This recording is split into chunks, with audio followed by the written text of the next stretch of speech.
Con esto vamos a entender ahora el paciente. ¿Cómo un paciente termina en una enfermedad renal crónica? Primero, más de 3 meses ha sucedido el establecimiento de la enfermedad renal. Número 2, la tasa de filtrado menos de 60. ¿Ok? Menos de 60. Acá está la clasificación abajo, chicos. Estadio 1, cuando es más de 90 de depuración. Estadio 2, de 60 a 89. Estadio 3A, ¿por qué clasifican en 3A y 3B? Porque hay más población.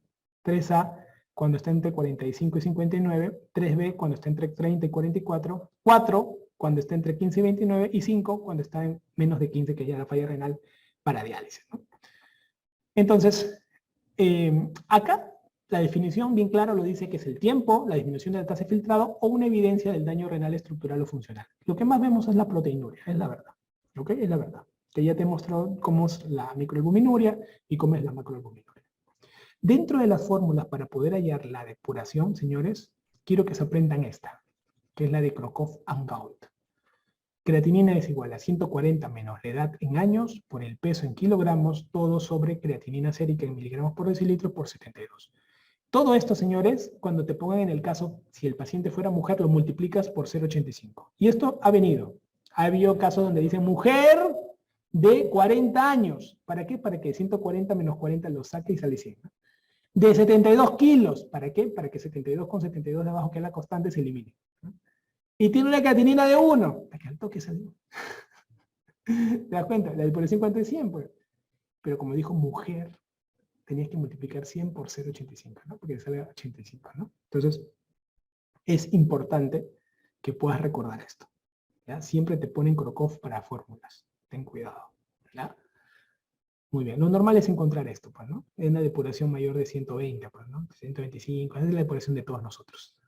También hay otra fórmula, que es la fórmula, dos tipos de fórmulas, la que vas a ver en las guías. La MDRD y la CK-EPI.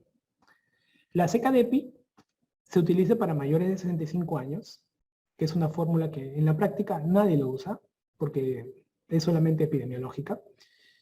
Y en cambio, el MRD se usa en menores de 65 años, ¿ok? Que es la que más se usa. Y existen varios tipos. Miren, quiero que vean esto. El MRD, MDRD, hay MRD6, MRD4. Por ejemplo, en exámenes extranjeros han preguntado el MRD4. ¿De qué significa 4 o 6? El número de variables. Por ejemplo, Crocroft está arriba, que ya tú la debes, esa es la que tú debes saber de memoria. Por ejemplo, MRD4, que significa que para poder hallar la fórmula, te aplican 4 variables.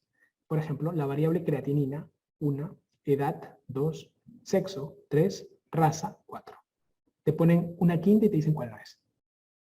El MRD6 tiene 6 variables. ¿Por qué? Porque le agrega el BUM, balance ureico nitrogenado, y la albúmina, a lo que ya había previamente. De eso se trata esto, y eso se utiliza más en menores de 65 años. ¿Ok?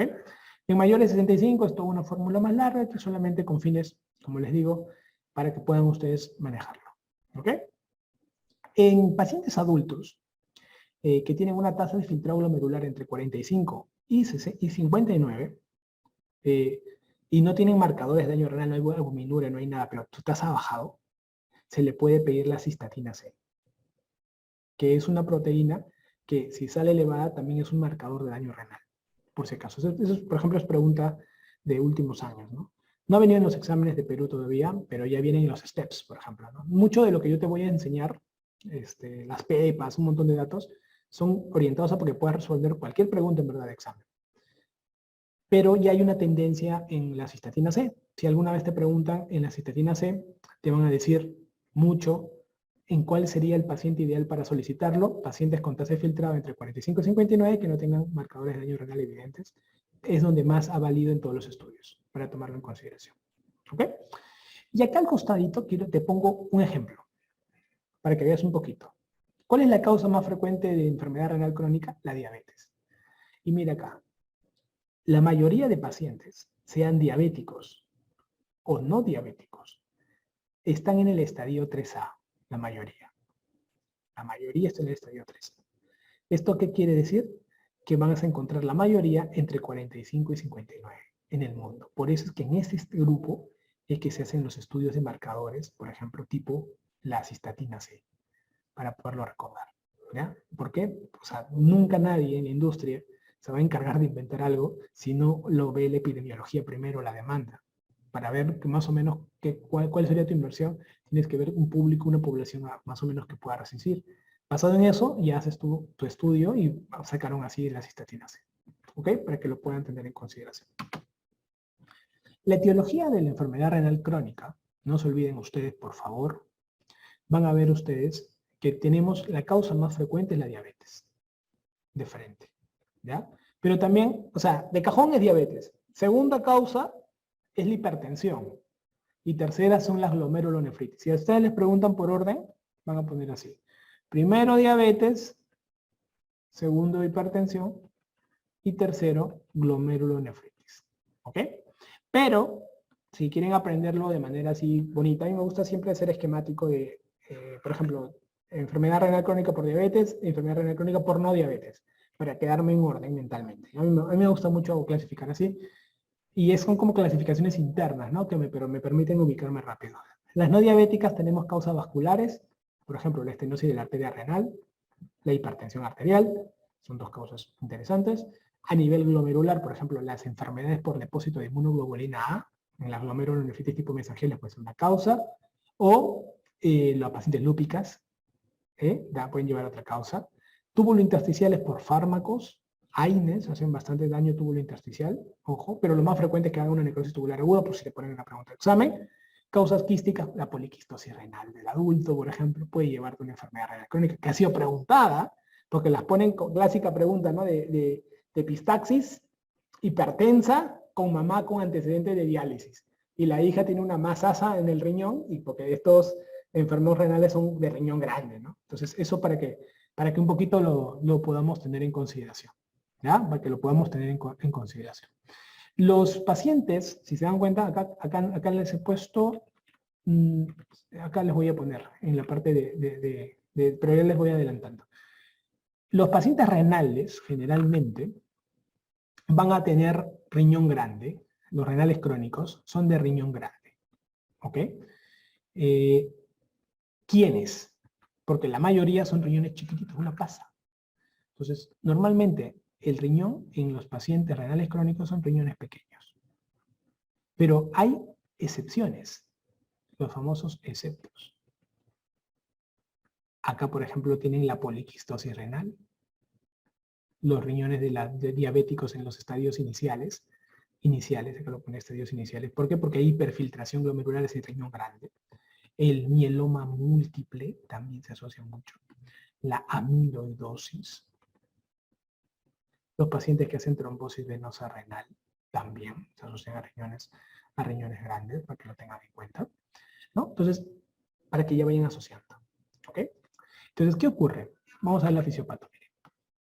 El paciente renal crónico, puede ser hipertenso o diabético, tiene pérdidas de neuronas, que esto van a hacer de que progrese la enfermedad renal crónica. Al comienzo, cuando hay pérdida de nefronas, hay una hipertrofia compensadora funcional. Eso ocurre en la diabetes, por ejemplo, ¿no? Lo primero que ocurre es, trata de crecer las otras células para que compensen la pérdida de nefronas que están ocurriendo. Y para evitar el progreso, lógicamente, ¿no? Pero esta hipertrofia funcional hace que haya esclerosis glomerular y eso es lo que ocasiona proteinuria. Entonces, ¿qué es lo que ocasiona proteinuria glomerular? La esclerosis glomerular. La progresión de la enfermedad renal crónica permite la reducción del filtrado. Cuando el filtrado nomás, escuchen esto, cuando el filtrado glomerular nomás se reduce a menos del 30%, ahí comienzan a elevarse la creatinina. Entonces, yo les voy a poner acá un dato más de pregunta de examen peruana. Cuando vemos una reducción del filtrado glomerular mayor del 50%, empieza a elevarse la creatinina. ¿Ok? Ocurre que disminuye el calcitriol, disminuye la eritropoyetina. La eritropoyetina es un estimulante de los glóbulos rojos, que la eritropoyetina se crea en los capilares peritubulares. Imagínate. Y acá está disminuido porque justamente no hay eso.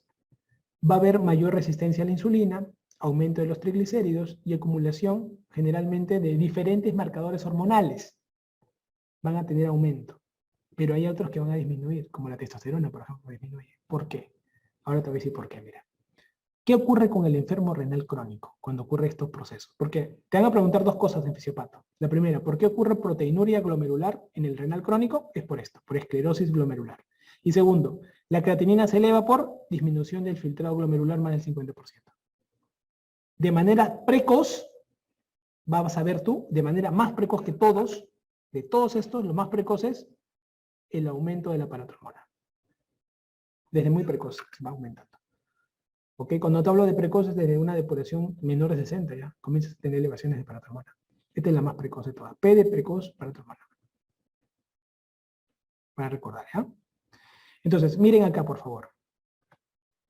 ¿Qué ocurre? La función del riñón ya te enseñé, renal. Regulación hidroelectrolítica, equilibrio ácido-base, nitrogenado, hormonal. Ya lo sabes. Entonces, ¿qué ocurre con el renal crónico? Se pierde esto, pues. Entonces malogra y comienza a haber elevación del agua. El potasio comienza a elevarse. Comienza a haber acidosis metabólica. Comienza a haber cuadro de uremia. Pero el renal crónico también afecta la parte hormonal. Y acá quiero que vean esto, miren. La testosterona, el renal crónico, la testosterona es fundamental. Se le cae. La testosterona se le cae, por si acaso, chicos. La eritropoyetina se cae. Anemia. ¿Qué vamos a encontrar con la vitamina D3? Se cae. Ya lo has visto tú. ¿Y qué ocurre con la insulinasa? La insulinasa es una hormona, una enzima, mejor dicho, que está en el riñón. Pero cuando el riñón falla, la insulinasa desaparece. Y si desaparece la insulina se queda más tiempo en sangre. Y si se queda más tiempo en sangre la insulina, ¿qué ocurre? Hay una pseudo mejora de la diabetes. ¿Por qué mejora la diabetes? Porque la insulina se queda más tiempo en sangre, ya que la insulinasa cayó. Y al quedarse más tiempo la insulina, mete más glucosa a la célula. Acuérdate, ¿cuáles son los receptores GLUT que más dependen de insulina? Insulina. 4 sílabas, GLUT4. El GLUT4 es el que más depende de insulina para meter glucosa al músculo, a la grasa, al hígado. Fundal. ¿Cómo yo sé cuáles son las hormonas más importantes, doctor, que funcionan en el riñón? La nemotecnia steady. Para que te acuerdes, steady. Ah, qué chévere, doctor. Entonces, vamos a la clínica. Ya entendiste la fisiopato, vamos a la clínica. Siempre estudie en orden. Etiología, clínica, diagnóstico, tratamiento. Y si tienes fisiopato, uff, qué rico. Vas a mejorar mucho tu razonamiento. Clínica. A, acidosis metabólica. B, en el cerebro va a haber cuadro de encefalopatías. C, cardiovascular. El paciente renal crónico muere de problemas cardiovasculares, pero comienza a haber hipertensión arterial. Se asocia mucho a infarto de miocardio. Ojo, ojo. Y ojo, hace una hipertensión dependiente de volumen. Quiere decir que como se llena de agua, viene con una hipertensión bien alta. Son resistentes a todos los tipos de manejo. Y los tienes que dializar para que la presión le caiga recién. Ojo. Digestivo. Esta es pregunta de examen. La anorexia mejora con la diálisis. O sea, tú lo dializas el pata y no tengo hambre. Comienza con el apetito. A nivel endocrino, acá estás, para que te veas. A nivel endocrino. Fosfato, calcio y hueso, tú ya lo sabes, te enseñó el fisiopato. ¿Ah? Agua y sal, comienza a elevarse. Hematológica, anemia. ¿Pero qué tipo de anemia? Esta es la causa más frecuente de anemia normocítica, normocrómica. La causa más frecuente de anemia normocítica, normocrómica está acá, con estos pacientes. Hipercalemia, el potasio vuela. Vienen a la emergencia cada rato por ese cuadro. Juntos, creatinina y urea, se eleva. Prácticamente ya perdemos de vista a ellos. O sea, nunca digas, doctor, mire, este paciente tiene 10 de creatinina, este tiene 8. Basta que tenga más de 4, todos dan igual. Por si acaso. Basta que tenga más de 4, todos da igual. O sea, ya perdí de vista, porque la creatinina te sirve cuando es un agudo, así, porque está ahí, ¿no? Pero esto es una elevada, y es elevadísimo, más de 4. Entonces, ya fue. Piel, la escarcha urémica. La escarcha urémica. Sudan y el sudor se evapora y queda la escarcha urémica. Clásico aquí. ¿Ok? Acá te he sacado las 4 clínicas que últimamente han venido más. Dentro de todos estos bloques del ABCD, acá te he puesto cutánea, cardiovascular, pulmonar y neurológico. Te lo he separado dentro de estos cuadros, ¿ok? Y acá te he puesto un poquito lo que van a ver ustedes en el internado bastante. En cutánea van a ver la famosa pálido terroso. Tú ves el renal y te dices, al ojo, este es renal, dices, ¿no? Por la forma pálida terrosa. Palidez por la anemia y el aspecto terroso porque se estimula justamente las hormonas melanoestimulantes y justamente eso va a estimular a la retención de urocromos. ¿Ok? Es por eso ese aspecto terroso.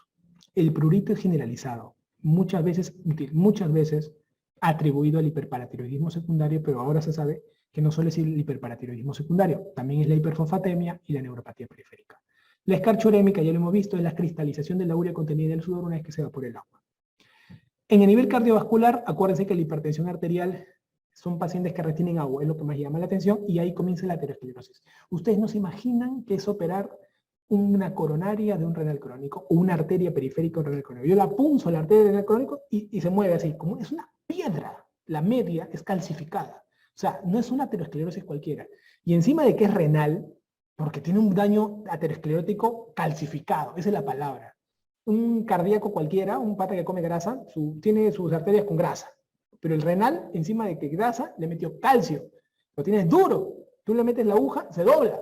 Entonces es un paciente calcificado. Y cuando lo dializas, la calcificación progresa más rápido. Son pacientes mucho más mórbidos vascularmente. A nivel pulmonar, pues pueden tener edema pulmonar de origen cardiogénico o no cardiogénico. ¿Y por qué no cardiogénico? Porque hay mayor permeabilidad debido a las toxinas urémicas o de metabolitos intermediarios que pueden condicionar esto. A nivel neurológico, la encefalopatía urémica como una causa importante de diálisis en el paciente. Paciente que viene a la emergencia, viene, ¿por qué viene? Está volando. ¿Cuánto tiene la depuración? Menos de 15. Pucha, lo estuvimos aguantando para que no entrara a diálisis. ¿Por qué la gente aguanta para no entrar a diálisis? Porque una vez un paciente entra a diálisis, la diálisis es un proceso inflamatorio, donde todas las células responden a ese proceso inflamatorio.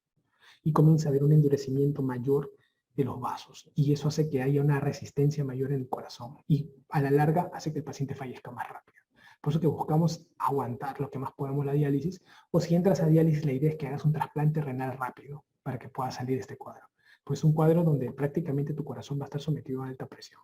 ¿Okay? Hay gente que tiene 30 años en diálisis. Pucha, y vivió, no sé, 80 años. Ese pata pudo haber vivido 100. O sea, te voy diciendo esos detalles, ¿no? Entonces, tengan en cuenta esos datos que les doy, por favor. En la clínica, no te olvides el metabolismo del calcio, por favor, que es lo que más he querido explicarte paso a paso este esquemita. Este esquemita, paso a paso. ¿Ok? Todo lo que te expliqué del metabolismo del calcio es la parte de la osteodistrofia renal. ¿Cómo comienza la osteodistrofia renal? Dentro de la osteodistrofia renal hay un espectro. No te olvides. Son 3 espectros. La osteomalacia, la osteitis fibrosa quística y la enfermedad ósea dinámica. ¿Ok? Esto que más o menos quiero que sepas es que en la osteomalacia hay un recambio óseo lento. Osteomalacia. En la osteitis fibrosa quística el recambio de óseo es acelerado. Y en la enfermedad ósea dinámica el recambio óseo es normal. Hasta ese momento todo el mundo me ha entendido. Pero acá viene la pepa. La palabra, antes que me entiendan los demás, quiero que entiendas que es osteoide. El osteoide, normalmente, 50% del volumen óseo y 40% del volumen de los huesos. Para que tengas una idea. El tipo de fibra predominante es el colágeno tipo 1. Entonces el osteoide es una sustancia ósea fundamental. ¿Ok? Fundamental. En la osteomialacia vamos a encontrar en la osteomalacia que hay un aumento del osteoide insuficiente calcificado. En la osteoitis fibrosa quística vamos a incrementarnos la resorción ósea y en la enfermedad ósea dinámica el osteoide es normal. ¿Han preguntado alguna vez diferencia de estos 3? Solamente han preguntado la osteomalacia. ¿Y qué han preguntado la osteomalacia? ¿Cómo es el recambio óseo? Es lento. Pero todos estos 3 cuadros están dentro de la osteodistrofia renal propiamente establecida. ¿Ya? Sino que cuando ustedes lean acá y dicen, ¿usted qué es osteoide, doctor? Te lo he puesto acá. Para que también lo tengas. ¿Ya? Entonces, todo esto es osteodistrofia renal, porque al final te van a preguntar, ¿quién fue el origen de la osteodistrofia renal? La disminución de vitamina D3. Y tú ya sabes qué ocasiona la disminución de vitamina D3, y acá te lo he explicado de manera más dinámica este esquemita, para que lo puedas entender y lo puedas, digamos, hacer valer mucho más. ¿Okay? Algunas alteraciones que podemos encontrar de estos pacientes. A nivel de la ecografía renal, nosotros vamos a ver que el riñón prácticamente se hace más pequeño. El riñón normalmente mide 12 por 6 por 3. Acá prácticamente vemos esa disminución, menor de 12 por 6 por 3. Aparte vemos que hay una disociación, hay una alteración de la estructura. Alteración de la estructura córtico-medular. ¿Ok? Y acá quiero que te acuerdes de estos datitos que son fundamentales. Mira acá, vamos a ponerte unos datos. Cuando es menos de 60, nunca te olvides, por favor, comienza a ver aumento de la paratormona. Es una alteración precoz. Cuando es menos de 30, la anemia comienza a aumentar más. Cuando es menos de 15, el paciente ya comienza a hacer un cuadro de la urea mucho mayor, y menos de 10 recién se eleva el agua y el potasio. Recién se eleva el agua y el potasio. Acá, cosas secundarias a la paratormona, el calcio vamos a ver que disminuye, el fósforo vamos a ver que aumenta, y la vitamina D3 vamos a ver que disminuye. Entonces, estas cositas quiero que ustedes, por favor, lo puedan tener en consideración. ¿Ya? Entonces, el cuadro de la anemia va a aumentar menos de 30, se acelera más el proceso. ¿Ya? Se acelera más el proceso.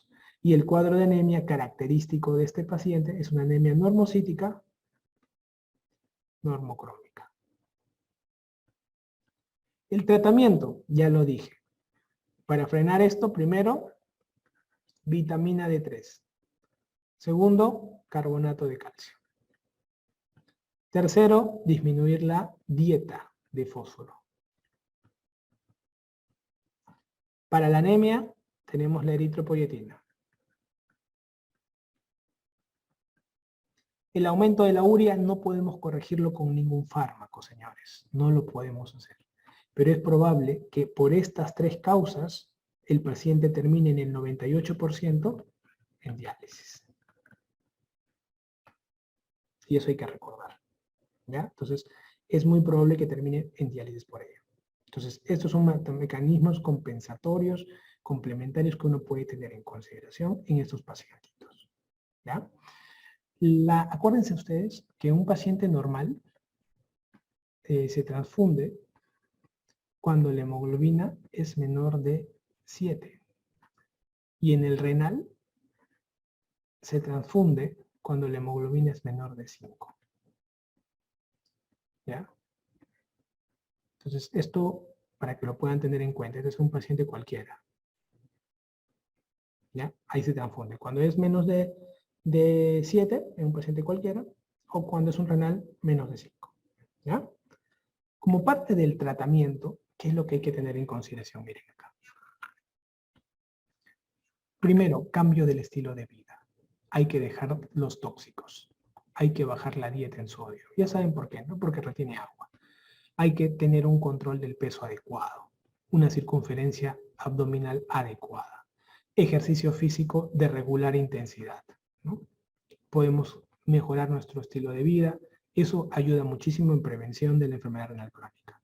Se ha demostrado que algunos antiagregantes como la aspirina, en caso el paciente tenga riesgo cardiovascular elevado, se podrían utilizar. ¿Ya? A nivel médico, solamente control de la presión arterial. ¿Cómo lo vamos a hacer? Tenemos IECA y ERA2. Básicamente esto de acá va a permitir un descenso menor, permite disminuir el descenso de la depuración de creatinina y aparte va a permitir controlar de que tengamos una proteinuria menor de 500 al día. Cuidemos eso. Las IECAs van a permitir disminuir la proteinuria menos de 500 al día. ¿Qué pasa cuando tú tienes mucha proteinuria? Aceleras el daño renal. ¿Ya? Control de la hipertensión arterial.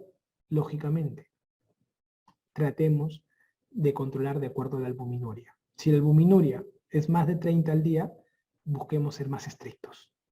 Si la albuminuria es menos de 30, podemos ser más permisivos. Es una pepaza de oro. Eso se llama manejo integral entre la albuminuria y el control de presión arterial, ¿ya? Según la guía. La restricción proteica, 0.8, se manejan generalmente en estadios avanzados, ¿ok? Y la idea es individualizarse, ¿no? Se debe individualizar de acuerdo al peso del paciente, pero tratar de no pasar de 0,8 gramos por kilo. Control glicémico, los diabéticos, tener una hemoglobina glicosilada menor de 7. Y tratamiento hipolipemiante, o sea, básicamente estatinas, para manejar colesteroles menores de 100 y en caso de que el paciente tenga un problema cardíaco menor de 70. Ya saben ustedes, la meta de todo paciente cardíaco y todo paciente diabético debe ser tener un LDL menor de 70. En todos los demás puedes usar menos de 100 si es un caso importante y severo. Pero en cardíacos y diabéticos, por favor, menos de 70 siempre su LDL. Con estos datos, tú estás haciendo demasiado por los pacientes, demasiado. A esto le vas a agregar que cuando el paciente está en el estadio 4, lo vas a mandar a que lo vacunen contra la hepatitis B. ¿Por qué? Porque cuando vayan a diálisis pueden contagiarse hepatitis B, si no tiene la dosis completa. Eso es importante. Cuando el paciente entre a diálisis, acá va a haber dos situaciones. Lo ideal es el trasplante renal, pero si no, la diálisis. La diálisis, cuando es un renal crónico, es una diálisis para toda la vida, no es para un ratito, ¿no? Tenemos la diálisis peritoneal y la diálisis por catéter, o sea, hemática. Lo malo de la diálisis peritoneal que pueden contagiarse de algunos gérmenes, algunas bacterias.